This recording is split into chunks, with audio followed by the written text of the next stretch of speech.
Well, if I were betting on a possibility among all the possibilities, it would be that Drew Lock is the Week 1 starting quarterback for the Broncos. Now, that being said, you can't close the door on anything. And of course, George Paton coming in for John Elway certainly shuffles the deck a little bit. And when Peyton was hired, and actually specifically when John Elway stepped away a week before Peyton got the job, the general thought was that Drew Lock lost his biggest defender in that building. Now, Elway is still the president of football operations.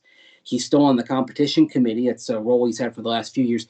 But the day-to-day final say on football right now belongs to George Paton, the new GM. Now, Peyton had some measured praise of Drew Lock last week. He did talk about the fact that he's in the building, that he's putting in the work.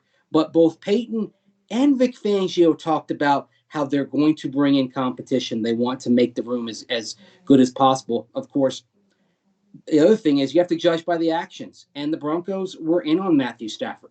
They were in the discussions. Of course, they didn't have the highest offer like like the Rams proved to, but they were in and they were interested in Matthew Stafford.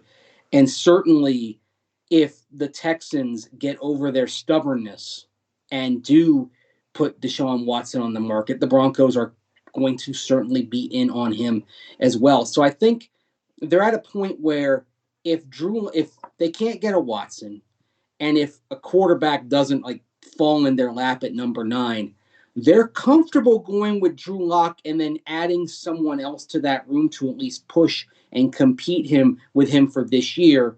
But they're kind of keeping their options open